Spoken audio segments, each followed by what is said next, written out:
This episode is sponsored by Conflict of Nations. Are you ready to look in the future to about 3 years from now? Well, if you are, then Conflict of Nations is ready to get you prepared. This free online PvP strategy game has you picking real countries to lead in modern global warfare, fighting up to 128 other players in real-time war that can take weeks to finally play out, with many different units to build, such as your army, tanks, jets, nuclear submarines. There's many ways to strengthen your country to become the dominant power in the world, and just like with the real world, you can forge alliances with some players and designate others as enemies. Personally, I will always pick the US because the USA always is number one, and then proceed to attack Canada because they've had it too good for too long up there. We don't need any more of your maple syrup. But while attacking Canada, I'd say the best part is the long-term strategy involved with invading a neighboring country. It's also great as you can play on both PC and mobile using the same account. And using the link in my description, you can get 13,000 gold and 1 month of premium subscription time for free, but it's only available for 30 days, so don't lose time. I don't think anyone would sit here and say that the village in Resident Evil 8 wasn't just completely boned from the drop, which arguably may have been somewhat of their own fault considering they literally had wives' tales about how like a family of monsters created the four lords. I don't know, may have been a good time to go wander up a mountain with some food or something and just kind of get out of there. Which I mean potentially did happen if you could get past the barbed wire fences and if anyone actually saw the writing on the wall. But for all those who would cling to their home, which let's be real would likely be most of us, their fates would be divided up into either being a monster or a man-witch. There's really no in-between for the townsfolk. Whether you were sent up to Dimitrescu's castle to be turned into fine wine or blood-drained monsters, or potentially sent out to Moreau's clinic to be horrendously experimented on, or, well, I guess actually Donna didn't really seem to care one way or the other, although she did definitely body her gardener. Or in today's topic, potentially the calculated monster creation being set up in Heisenberg's factory to be turned into monstrous machinations. Either way, if you somehow tried to stay alive in the village despite all the disappearances, that is still somewhat your fault. But speaking of Heisenberg, within his facility, and chosen for no particular reason for me to start here other than his possibly the coolest alterations to his experiments, you'd be conducting surgeries and implantations of the cadou parasite into the village people in hopes of creating an army to finally overthrow Mother Miranda. And also, I agree with y'all, his character arc would have been really cool if he actually worked with Ethan instead of just throwing a temper tantrum and then spilling the spaghetti out of his pocket about how Rose is the ultimate power. And I mean, it was way too early in their functional working partnership to kind of say that, and they could have taken down Miranda. Oh well. Anyhow, the monsters he would make in his facility would start off pretty bad at first, easily ripped apart by the lichens because really they were just human bodies with visors. He would eventually refine the process and added more and more offensive capabilities as well as armoring. Eventually he would create a machine capable of holding its own against the other creations of the four lords. This would ultimately become his work in an effort to free himself and the village. But that would all come crumbling down faster than Ethan after getting his heart ripped out by Miranda. So in today's episode, we'll cover the Soldats from Resident Evil 8, what were their changes externally, as well as their internal physiology, and what may have been done to overcome their brains literally being nothing but lifeless meat. So let's get into the lore morphology of the Soldat. So let's start from the beginning, shall we? We essentially know Heisenberg's story at this point concerning his family and how he came to own the factory and blah blah blah, but if you don't, I'll make sure to put a card up for the video where I covered all of that. But after Heisenberg got a hold of his factory, his immediate plan was to throw off the chains of Mother Miranda, but to do so, he would need a standing army to not only handle her considering she could just move around megamycete stocks that she brought in at will, but also because she could turn into a bird spider monster thing. But Heisenberg would have to compete also with the lichens under her control as well, which was her already made army. Realizing this, he would likely put in a request for further refinement of the infection. However, his project didn't appear to be likely looked on as favorably, as he would receive the already bodied concerning those who he could experiment on. This was likely not because of a lack of faith in his project, but the bodies weren't exactly stacked high at this point, and lichens were still relatively few and far between. However, once the village was thrown into actual chaos, the lords would start carving up the village in terms of numbers. But at the beginning, it appears Heisenberg was given exclusively past tense people. This would present a challenge, however. These first experiments were not very successful. Heisenberg would make changes to the body itself, such as implanting the cadou within a reactor within the chest of the Soldats, completely replacing the heart. The issue was the brain was gone for too long, and then even in the earliest iterations of this, they were simply just a human body that was already bodied with a cadou parasite and an oculus rift attached to their face. Typically, they would either just be mining or wandering around the facility. Heisenberg was able to actually send the electrical shocks out to mobilize and contract the post-rigor mortis muscle, which was relatively successful, but again, this would end in people just moving around with great difficulty and shambling much like a zombie would. The main issue came from the brain itself. An adult male corpse was used for the process, which, hey, given what we know about the body's quick destruction post-mortem, I'm sure that would work perfectly. And and not work perfectly, it did. Curveball, I know. Upon implanting the cadou, the issue was there was no functional brain to actually work with. Instead, the creature would move around on destructive instinct alone and also murderous capability. So let's take a look at why for a moment. The brain has about 6 to 10 minutes before severe oxygen deprivation begins setting in, which results in actual brain damage. For all you nerds out there, a traumatic brain injury or a TBI, which also there's this misnomer out there that you have about a year and a half to 2 years to recover from TBI, but actually research indicates that up to 10 years, and that's just because they followed somebody for 10 years, you are still recovering from traumatic brain injuries. So for anybody out there who knows somebody who has a brain injury, you can still recover 10 years later, just as a heads up. Anyways, so one of the interesting things actually about traumatic brain injuries is it's all based on internal temperature. For instance, there are several examples out there of people falling through the ice and being submerged for much longer than 6 to 10 minutes, up to 1 hour in some stories. This should have rendered them completely brain dead, but upon resuscitation, they were functional. Yet if you drop out in the summer heat in Georgia, you have mere minutes before you aren't ever coming back in a cognitive way, or at least it's gonna take a while. So what's the deal? Well, what's funny is, as a species, we don't actually know. There's hypotheses out there that really they take a crack at it, but when you begin losing oxygen to the brain, obviously oxygen levels lower, meaning the metabolic pathway of the brain decreases, leading to a buildup of damaging waste, which then leads to inflammation. If you slow this process down, the brain can survive longer, which is exactly what happens when you enter frigid waters. All of that would be slowing the actual cellular activity, which means that there's less brain damage. So just remember this, you aren't actually dead until you're warm and dead. If someone's cold, keep trying. But relating it back to the village people, odds are the bodies would have been kept in frigid environments, but upon bringing them into a warm factory, this would have likely increased their internal temperatures, leading to the brain's destruction, as Heisenberg began his experiments, leaving really only the brainstem and lower brain to be quasi-functional via electric shocks, and likely the cerebellum considering that they can move, which in turn leads to the experiment to fail because they would only move on destructive tendencies, then stop. There was no thought, just electricity running through meat. Then in version 1.01, an idea would be implemented. If the cadou in the chest could deliver enough of a shock to the brain to get the monster to think correctly, or at least make those neurons fire via an electric shock, then perhaps VR is the future, and we all know how that turned out. Sort of, but not really. By attaching the electrodes to the brain, electrical impulses were able to use the neural pathways in order to, I suppose you could say, wake the brain up, but not really, as the brain is long since gone. This would be slightly successful, however, as the Soldat was pitted against a lichen, but was then basically destroyed within minutes and eaten because it was just a reanimated body. Continuing on with the experimental aspects of progress, the version 1.1 would be created where the body was given better offensive capabilities. A drill was attached to the arm, but the issue was the drill was quite heavy. And even then, how would it work? The electrical impulses of the body, along with the added electrical components, were not enough, which finally led to our handsome man, as the key component needed from the drop was live bodies. In version 1.15, the project would be overhauled into the first known Eins. And I asked my German wife exactly how I'm supposed to pronounce all these words, which she says,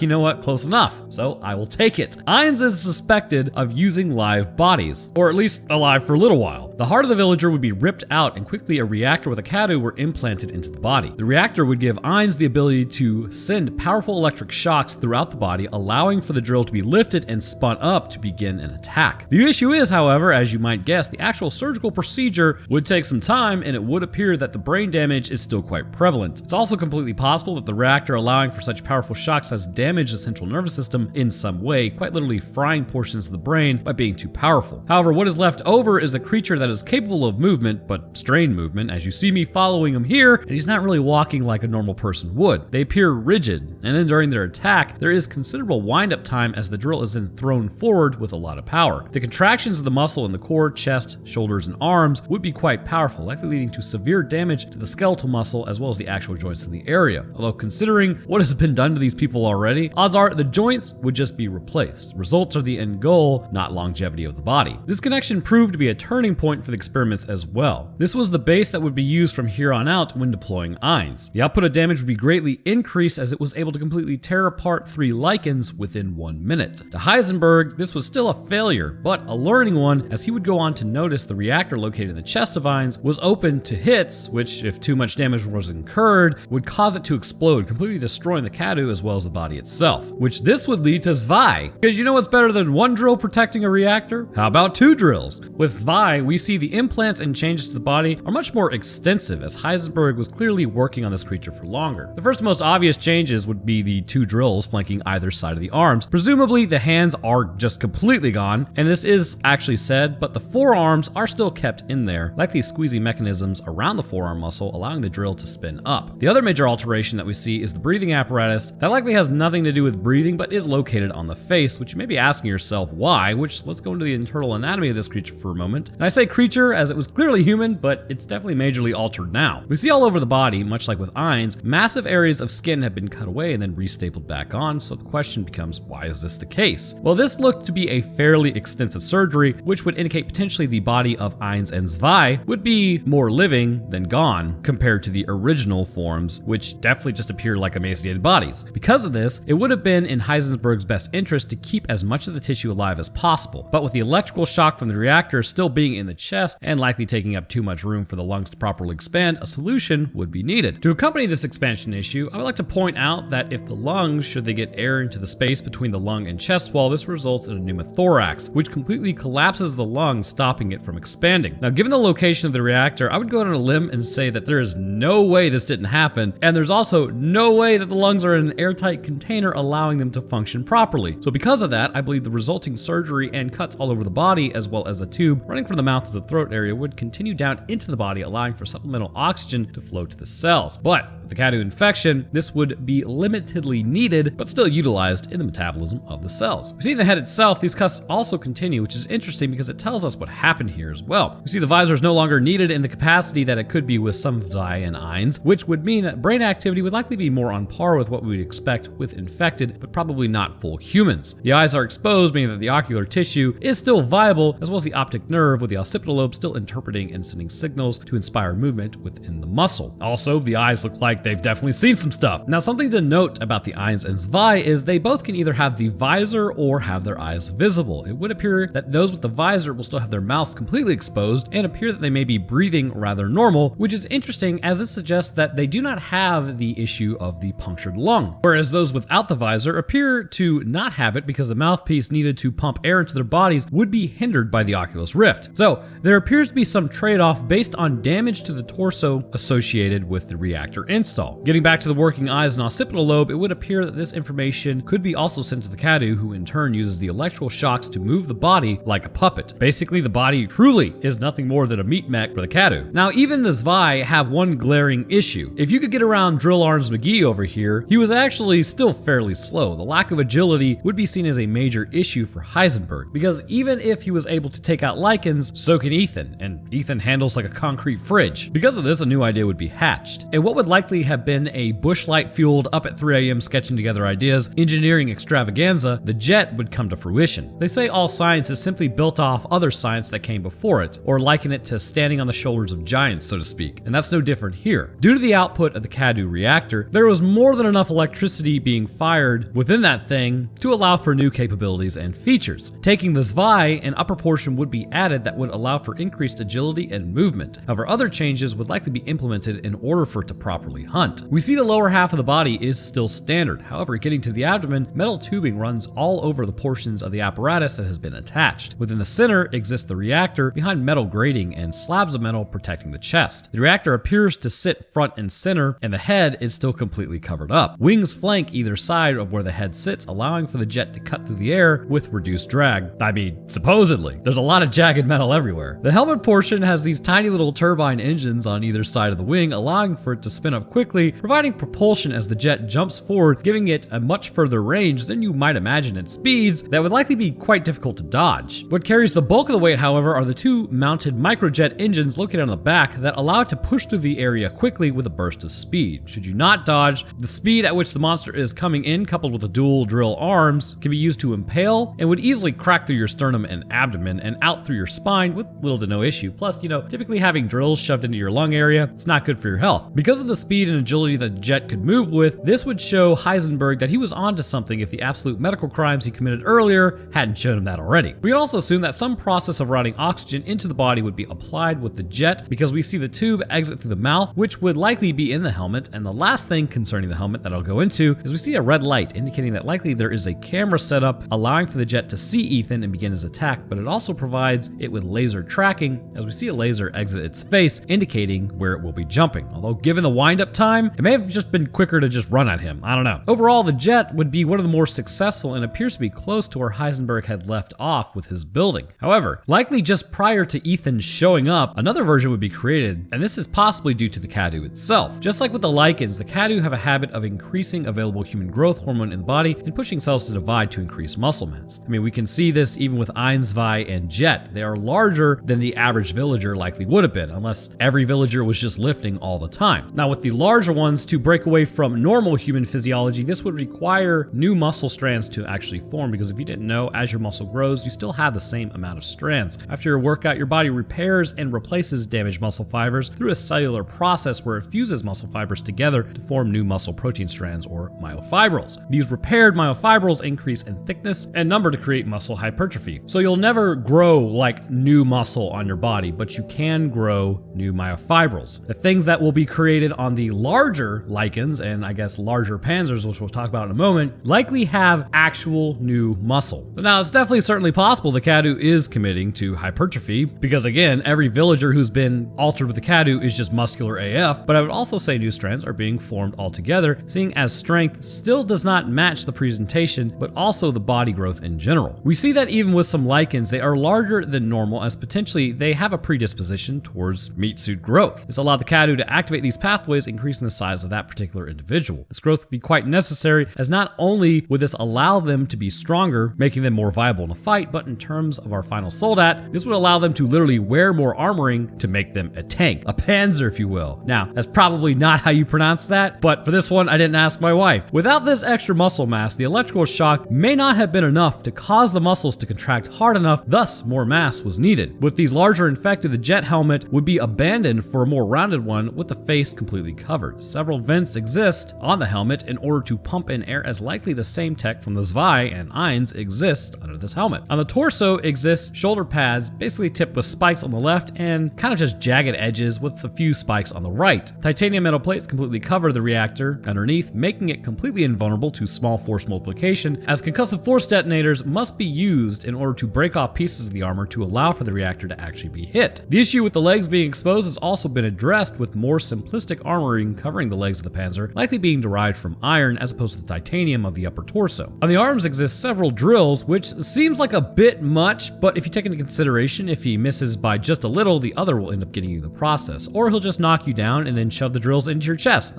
You know, whatever. But on top of this manic build of Heisenberg's, the drills are literally just strung together by cabling, which if you don't think too much about it makes sense. I mean, sure, he could have just welded it together like he's done with everything else, but stringing it together works, I suppose. Maybe Ethan was literally outside his factory at this point and he's sitting there panic building as the doors open. Now, the common thing for all these models and what they share is their brains, which actually I find fairly interesting. We know with the cadou, much like with Ethan, it can basically copy your consciousness to a degree, and that's because Ethan is mostly mold. Parasitic infection appears quite different to the actual mold infection and really seems just to be a conduit for control. However, Heisenberg mentions that because the brain is destroyed to a large degree, they're really just bodies, so he needed live test subjects and then needed to take them out to turn them into soldats. This means that everyone that you fight, while not mentally there because likely their frontal lobe is damaged to a degree, they would still have rudimentary levels of function because their neurons are still firing, which is likely caused by the forced firing in the earlier models with the electrodes, such as with the Eins and Zwei. But depending on if you have the VR headset on or not, it's possible that their brains appear to be firing on their own, while still in control by the cadou parasite. So they could potentially still have memories, as a piece of them is still in there. The reactor providing the electrical component for the body with the cadou parasite operating it and the brain relaying signals to cadou would mean that the brain still does function, again, if not at a decreased capacity.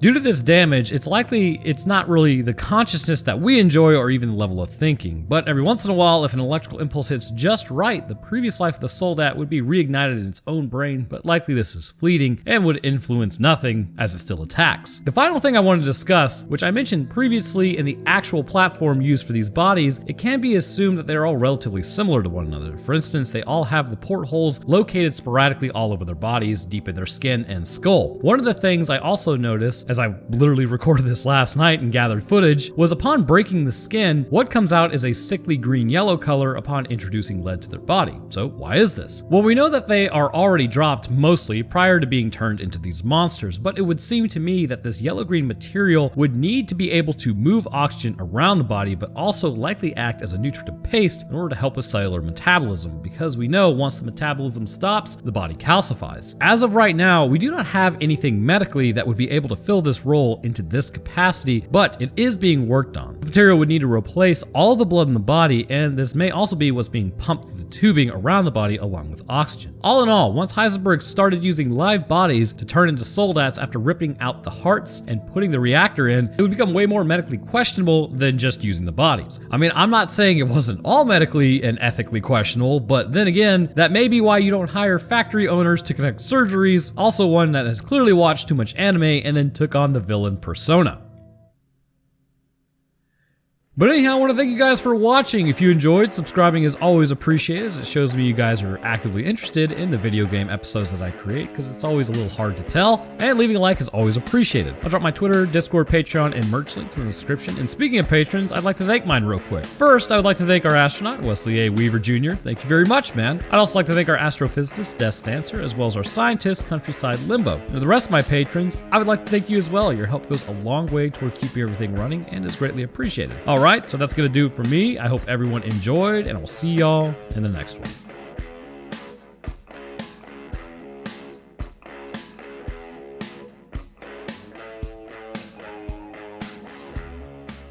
Conflict of Nations is a free online PvP strategy game happening in modern global warfare. Clicking the link in the description, you can get 13,000 gold in 1 month of premium subscription time. It's only available for 30 days, so don't lose time. Choose your country and fight your way to victory.